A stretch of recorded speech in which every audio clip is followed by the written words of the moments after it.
ठाकरे गट आगामी लोकसभा निवडणूक महाविकास आघाडीतूनच लढणार आहे। स्वबळावर ते लढणार नाही, त्यासाठी जागा वाटपाची बोलणी देखील सुरू झाली आहे, असं संजय राऊत म्हणाले। एबीपी माझाच्या संपादक सरिता कौशिक यांना राऊतांनी एक्सक्लुसिव्ह मुलाखत दिली, त्यात त्यांनी राज ठाकरेंकडून सडकून टीका केलेली आहे। सुपारी बाज गँग नसती तर महाविकास आघाडी 38 जागा जिंकली असती, असंही ते म्हणाले। दरम्यान महाराष्ट्राच्या राजकारणाचे विलन देवेंद्र फडणवीसच आहेत, अशी बुचरी टीका देखील त्यांनी केली आहे।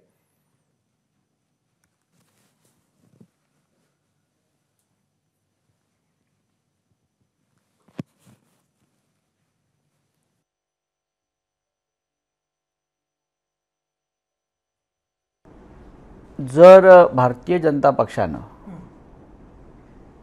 हे जे आमची मतं खाण्यासाठी ज्या काही यंत्रणा उभ्या केल्या, ज्याला तुम्ही सुपारी गँग म्हणता,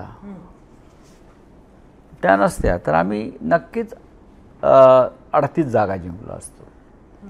पण ठीक आहे, 30चा आकडा हा काय कमी नाही आहे। महाराष्ट्रात 48 पैकी 30 जागा जिंकणं हे फार मोठं यश आहे, आणि ते सुद्धा अत्यंत प्रतिकूल परिस्थितीमध्ये, विषम परिस्थितीमध्ये। महाविकास आघाडीतले 2 प्रमुख पक्ष जे आहेत ते पक्ष पूर्णपणे फोडलेले आहेत। एबीपी माझा, उघडा डोळे बघा नीट।